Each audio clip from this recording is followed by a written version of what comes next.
Welcome back, everybody, to another episode of The Villain Show, where you'll be joined by me, Valen, as we speak about the recent Chelsea news that's uncovered for the past few hours.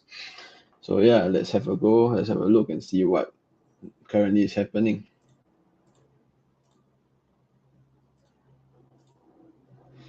So, the first news coming out for me, which I probably missed from yesterday, was that Wesley Fofana has confirmed that he will be joining us back in preseason. I mean, that's great news. We finally see Wesley back after a year out of his injury. Thankfully, I'm grateful that the club and the medical department decided to slowly ease him back into training and not rush things, which we have seen what they've done with Romeo Lavia, and then he getting injured and he's being out for the rest of the season. So yeah, it's good news to finally see Wesley Fofana come back. I mean, look, it's a very severe injury. It's gonna take him a while to recuperate back. He might not necessarily be the starting centre back come at the start of the season, but I think as we progress, as season goes on, I think that's when Wesley Fofana start to reacclimatize himself back, get familiar with the conditions, and then come back into the starting 11 and cement his place as one of the starting centre backs of the team. I think Wesley Fofana is one of the best centre backs we have in the league right now, and I can't wait to see him back on the ball. The position Enzo Maresca is going to play him in as the right centre back. You assume where he can make the more rolling runs, he can come in, he can help invert with Reece James on the right or Malo Gusto. It's going to be fun to see. And yeah, his ball playing ability is not that bad. It's also pretty good. So I'm going to look forward to that as well. All right. So moving on, Chelsea are ready to sell Armando Broja to Monaco. Not to Monaco. They are willing to sell Armando Broja for 25 to 30 million. I think that is a realistic sum. I think we can get that amount of money, especially with the likes of Monaco, Wolves, likes of even your who else? Saudis coming up right now saying that, oh, we don't mind taking Armando Bro. Yeah, we can see the relation whereby he's from Albania. There is a it's more towards a Muslim country. The money is there. Armando Broya could help his family. I could see Armando Broya going there. He can learn Saudi. He can speak Arabic. He can go and help his family. It's a good deal for him, and we will get good amount of money for him. And 25 30 million is realistic compared to what we was trying to sell him for in the January, which was about 50 million. That was mad. So I mean, his price kind of depreciated even more this season, especially when Rodrigo Muniz in Fulham managed to keep his place at the starting 11 as striker when Armando was there. So yeah, I mean, at the end of the day, Armando Broja has not really shown signs that he's going to be a world class striker. Look, I could be wrong. He could go to different leagues, different clubs, and start banging in the goals. We have seen that happen with the likes of Salah, with Lukaku, with De Bruyne. He could be another one of the guys that does it. But for me, I don't think so. I think he would do very well in, let's say, Serie A club because of the pace that is being played is a bit slower. Even the Bundesliga will be pretty good for him because of the ample amount of space in front of him that can run in behind. We know Armando is pretty quick, so he would like to play that as well. I mean, Saudi, the league is not that as developed, but he could potentially go there and kill it for 1 2 seasons, get the bag, and then come back to maybe Serie A, Bundesliga, even Premier League. You never know, unless if Armando wants to be a bit more, uh, what's the word which he wants to be a bit more. He rates himself higher, and he decides to say, no, I'm going to stay in the Prem. I'm going to try it again. He can always go to teams like Southampton that has come up. He can go to Wolves because they don't really have an out and out striker. If I could remember, Cunha is not really a striker. No, is Huang Hee-chan is a left forward, if at best. Oh yeah, I could see that happen. Monaco, there's recent talks of Monaco coming out now because of Ben Yedder leaving, so there's another shout that can happen. Yeah, I mean, it could happen. 20 25 million pure profit. Yeah, that's pretty good. Good for us to invest in other places as well. So, okay, as mentioned in one of the earlier previous live streams, Chelsea, I thought that Philip Jorgensen is going to be the guy that we go for because He's just having a breakout season. Chelsea have dealt with Villarreal before, and now the news coming out that they don't mind accepting bids lesser than the release clause of 40 million, which is, I mean, if you put two and two together, I think he's probably in the top three of the shortlist. I think him, Trafford, and maybe one or two more big names are left. Yeah.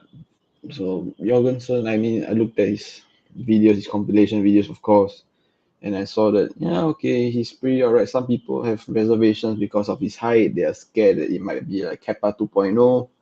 Look, it's all valid. I mean, look, so far, if you ask me, the club has been 1-1 for goalkeepers. They've hit on Petrovic and kind of a dud in Robert Sanchez. For me, I think Robert Sanchez should move on. He's not necessarily the best keeper. He can play from ball from the. He can play as a sweeper keeper with the ball at his feet, but I don't really rate him as highly because he always has that brain farts moment whereby he'll do a dumb mistake and he brings the opposition back into the game, like Arsenal, for example. So yeah, I mean, and I feel that Robert Sanchez was basically a deal done to help sweeten the Caicedo deal from Brighton in the past. Yeah. So yes, you see, mentioned here, Broya is open to going to Saudi Arabia. I mean, look, the bag is there, the money is there. Obviously, Saudi is gonna give us Broya's book value, which I don't necessarily think he has a book value because it's pure profit. So we could easily get about 20-25 million from him, which is, I mean, fine. It's good for us. For us, we can reinvest the money in elsewhere positions. So yeah. And now we're talking about Burnley being interested in hiring Frank Lampard as a new manager. Listen, to all you Burnley fans that are watching, I mean, look, I don't even know if there's anybody watching this stream, but do not go, as a Chelsea fan myself, do not go to Frank Lampard as your manager. No, he doesn't really implement the philosophy. He's not a philosophical manager, I feel. He tries to, but I don't think he's necessarily very good in terms of coaching. I think he's very good at talent ID. He knows the type of players to bring in, but the guy to coach the team is not him. I think maybe if you get Frank Lampard as something of a director role, a technical director, chief scout, or something like that, I think that would be a very good role for him because he has shown times and times again that he can scout and he can identify really good prospect of players even in his playing days when he identified Sergio Aguero. So yeah, I mean Frank Lampard, if I'm Burnley fans, I'll be no, I'm not going to take Frank Lampard in. I think you guys can get a better manager. Find somebody like a Vincent Company. I think that would be good. Like who else is there in the market right now? You can look at if you want to go a bit more expensive, a bit more tiki-taka style of play, you could go for someone that is in Pep Guardiola's uh, team already right now, his management team. I think that would be easy to go for. If you really want to try something out of the box, you could look into the likes of a Brazilian league. You know, your Fernando Diniz is there. I think that was a very, very high get if you can get him. But if I'm thinking about the style of play Burnley wants to go for, you want to keep a tiki-taka a bit more aggressive in the press, a bit more pressing oriented. I think maybe if you guys and you want a big name, someone that has a name.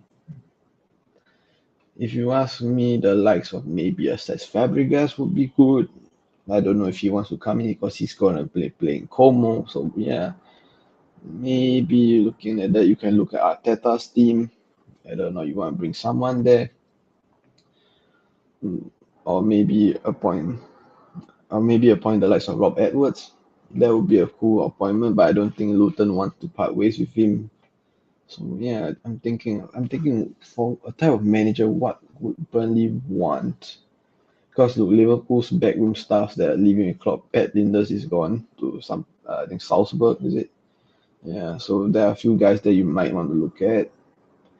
You might also, look, I think you also go for a coach that work with the managers that prioritize technical abilities more than compared to a pace and power aggressive guy. Maybe you look at the likes of somebody that we can ask recommendations from Bielsa. I mean, look, there's so many managers there, but the thing that which I think Burnley's owner wants is the big name that can attract talent. So maybe looking at that, Michael Carrick is somebody that could pop into your mind straight away. I wouldn't say Rooney because he's already at Plymouth. Arsenal, I'd say is there maybe Jack Wilshere. I think Jack Wilshere would be a pretty good guy to hire. Young, up and coming, has managed in the academy. Even what's his name, Mertesacker, if you want to bring him from Arsenal and be the head coach, I think that's a good shout as well. But if you ask me personally, I think the guy that you all should bring in, he's available right now. He just left the French league. I think Will Still. I think I would love to see him in this Burnley team. He's a bit pragmatic, but he also knows how to play out from the back. I think have him in the Championship, gain the experience, play his football, and come up with Burnley to the Premier League. I think he has the tactical knowledge to be able to keep Burnley in the Prem for at least 1 to 2 seasons. Because we have seen his sides in his teams with Reims and all. He's very pragmatic. Their defense is pretty good, and they always hit on the counter. They win one. I think that can suit Burnley very well. Will Still obviously has the name of the football manager guy from the game, so I think that will work. If Burnley can pull him, I think that's a pretty good shout as well.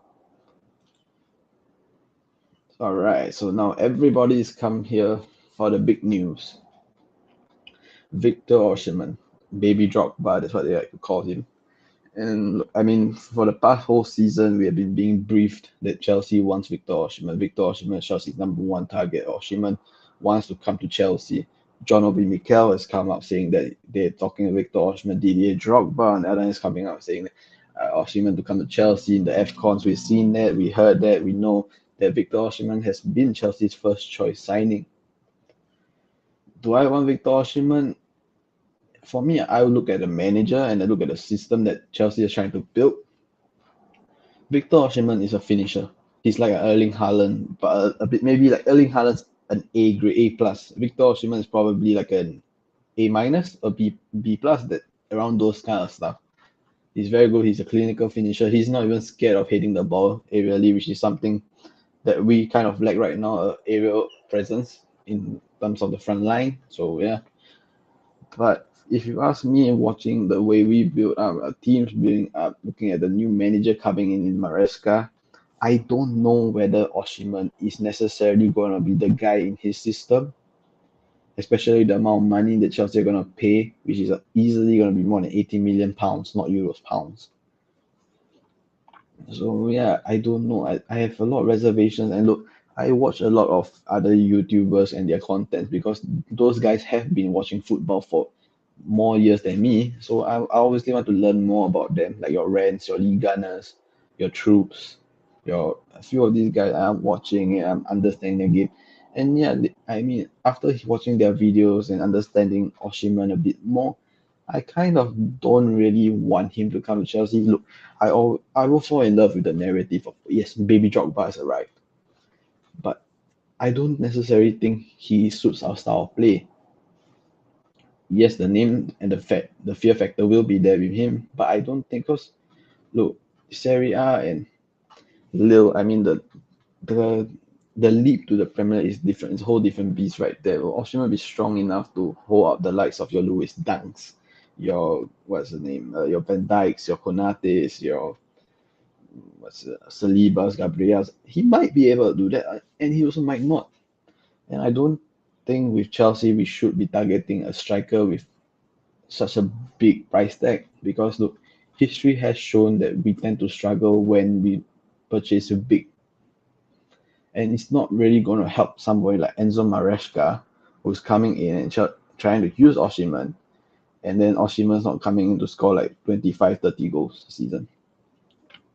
And looking at his stats, past stats, the only thing that kind of brightens the eyes of Chelsea fans is he's won a league title with Napoli, he's won a league title at Lille.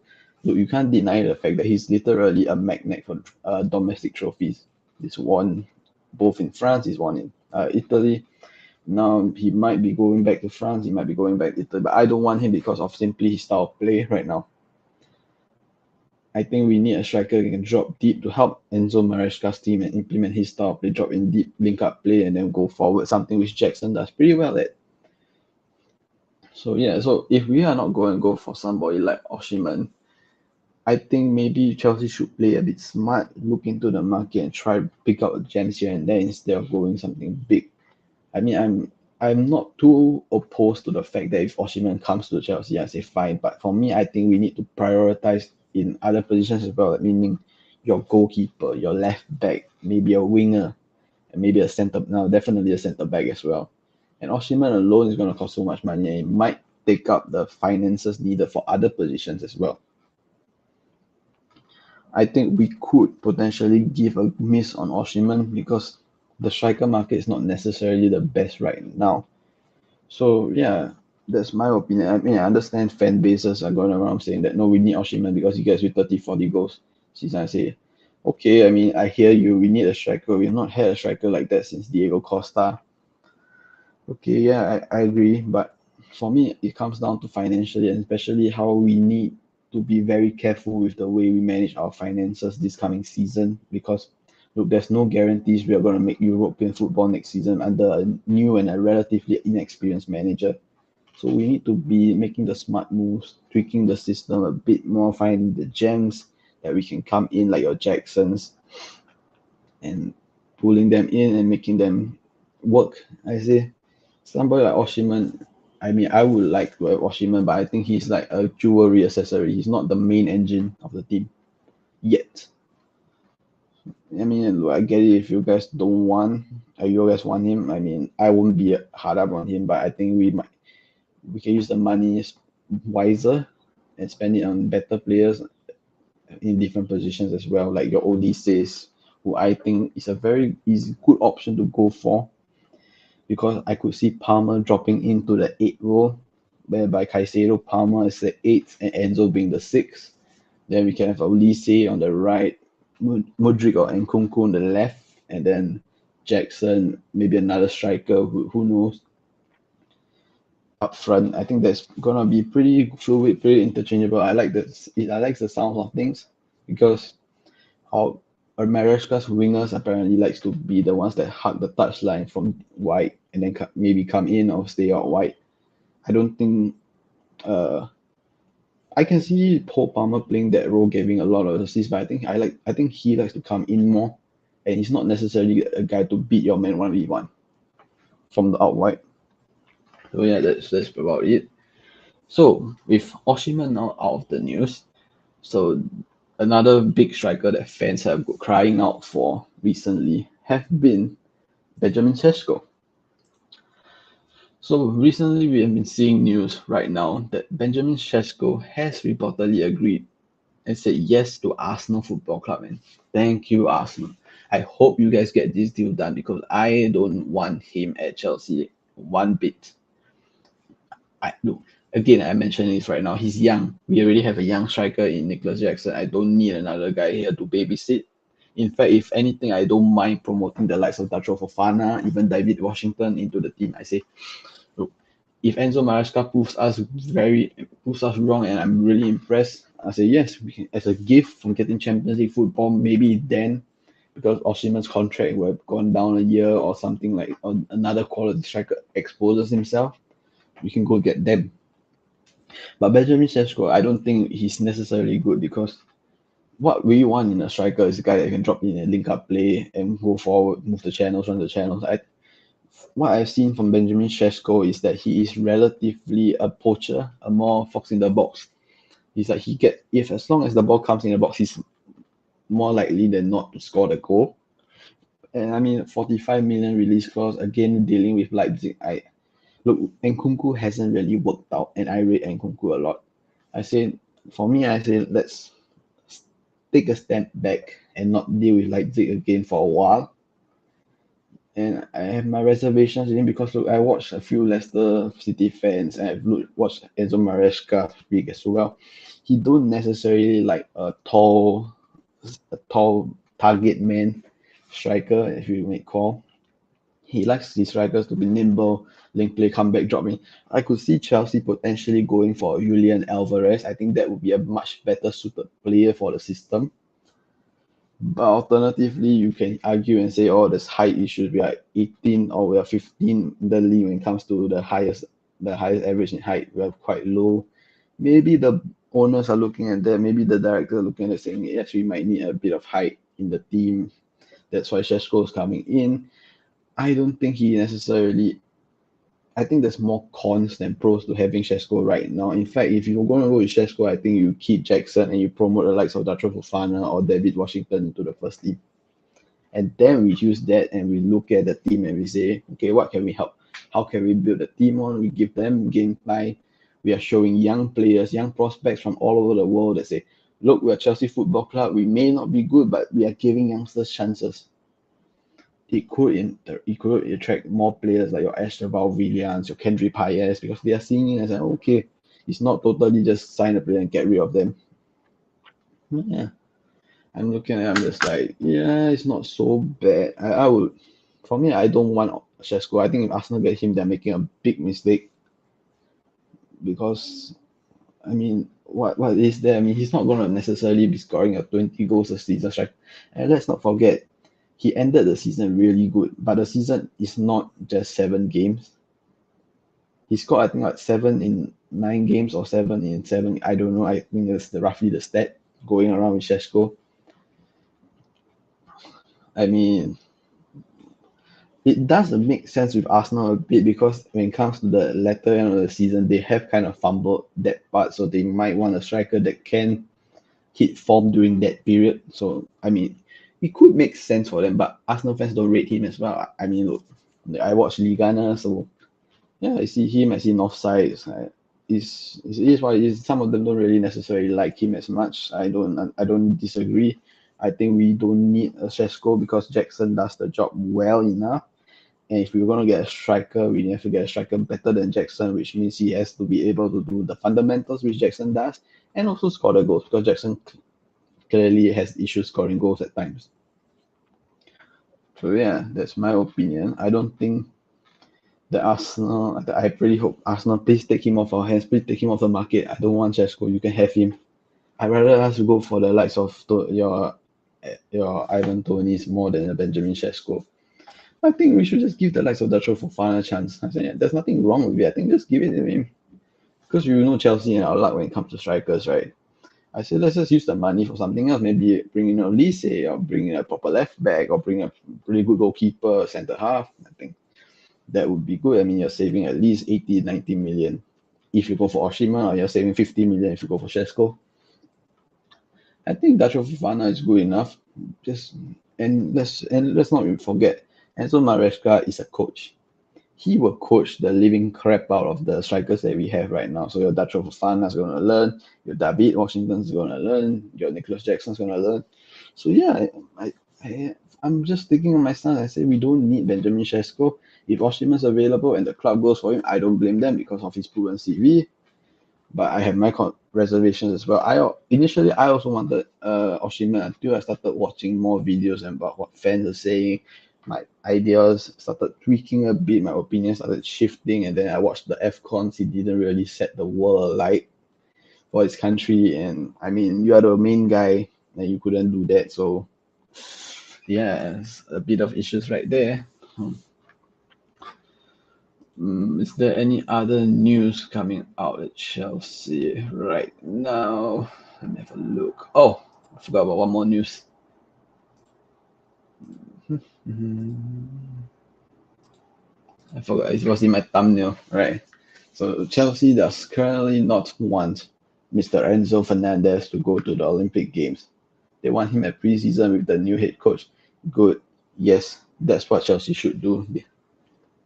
I am in favor for this 100%. We need Enzo back. Let's not forget he's injured. and he's recovering. He's going to go for Copa America. We don't know how that's going to happen. Argentina most likely going to be in the semi-finals minimally. And then when he comes back, I don't know if he's going to be fit and ready yet. We're going to have a new manager who's probably going to implement his style of play, and Enzo going to be that number six, whereby he gets the 100 plus passes like what your Harry Winks does. So basically Enzo's going to be a very key player in Enzo Maresca's team, and he needs Enzo to come early and come during preseason, learn the system, understand the philosophy, what he's trying to do, because he's going to be the main guy. And if Enzo doesn't do that, and he pushes for the move to Olympic Games, which I don't think he should, I think you should give it to the likes of your Messi, your Di Maria, let them ride off in the sunset. It's the last few trophies, I think, that last few competitions, major competitions for Argentina that Messi can win. So I think, yeah, give it to them. Enzo, you still have years to come. You can play for Argentina again in 3, 4, 5, 6, 7 years down the road. When you are still here for the Olympic Games, I don't think you necessarily need to rush it, especially coming off a Copa America as well. Let's not forget, we all remember seeing the clip of Pedri from Barcelona and how exhausted he was after playing about a 78 game season or something like that. It was mad. So yeah, I don't need Enzo to be there. And let's not forget, after this season, there will not be a long break because there's going to be Club World Cup as well. So the players don't really have the rest time available for them as well. So I don't want Enzo Fernandez to overwork his body. And if he already got injured, I don't need him to have more injuries. And he's going to be a key integral player for the likes of Enzo Maresca. So yes, that's what I say. Personally, I think that what the club is doing is good. I mean, though he can cry about it, but he still has like 5, 6, 7 years down the road, he can still play another Olympic Games. I mean, even when he's 30 plus, he can go play for Argentina at the Olympic Games. He's all right.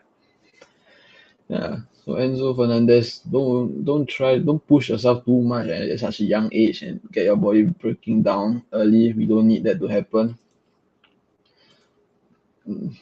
Yeah. So later on, maybe during the weekend, I might be releasing a video about who Chelsea should keep and who Chelsea should get rid of, depending on how I see them being utilized on Enzo Maresca's system, and also news reports about them potentially leaving the club or not. So it's going to be like a sell, loan, keep kind of tier list. So just get ready for it. I'll be looking out to try and sort them out and release it over the weekend. And then you will get another live stream. I don't know.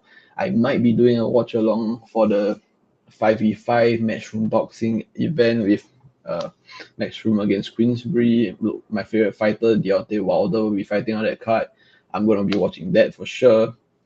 And look, it might be his last fight, so I'm going to be there. I'm going to be supporting him live through the watch along. I mean, look, I don't know if I can do it right here or I'm just be watching because it's going to be like 3, 4 a.m. in the morning for me. So yeah, we shall see. And yeah, just look at that. I'm watching the games. I'm trying to improve on this YouTube stuff. I'm not necessarily the best at it, but I'm just giving myself a go because look, if you never try, you never know. I'm just a new guy coming in, try and give this thing a work and see if I like it or not. Because I want to make sure that I give myself the most opportunities possible, understand what I want. So yeah. So is there anything else that I would like to talk about? Is there any other footballing news from Fabrizio Romano? Let's see. Maresca's coming, Hendricks leaving, Luis Guilherme. Is there any big news? Not really. Yeah, it doesn't seem like this. So, oh yeah, fingers crossed Napoli comes in for Lukaku. I mean, hopefully Conte begs ADL to come and get Lukaku. I mean, they work magic for us. That's all I can say. So, yeah, it's pretty much it. A bit slow on the news there. I think Enzo Maresca is going to be announced in a couple of hours' time. less than 24 hours. I think he's going to be announced soon, maybe after the Champions League or before the Champions League final. I'm going with Dortmund. I always want Marco Reus to win. I'm Team Reus. Final game. Always been a loyal, faithful servant to Dortmund. Heck, Cruz, man. I don't really give a crap about Cruz. That guy was always winding people up on social media. And the things he said about Chelsea, nah, man. I want it to be Marco Reus. I want Marco Reus, Jadon Sancho, and Ian Maatsen to have a fairy tale ending at Dortmund before they all leave and come back to their various clubs. So yeah, my prediction for the game, I'm going 1-0 Dortmund. I think the likes of your Maatsen might get a goal. All right, so yeah, that's about it for today's episode. A bit of lesser news today, so be patient. I'll see you guys probably most likely on Monday, Singapore time. Might be a Sunday night for you guys. I don't know. Yeah, you might see me for a watch along in the Matchroom versus Queensbury card. You might not. No guarantees for that. So yeah. I'll be watching the Champions League final as well. I'm always, like I mentioned, Team Royce. So yeah, that's it for the episode. Thank you guys very much and hope you all have a nice day. Peace.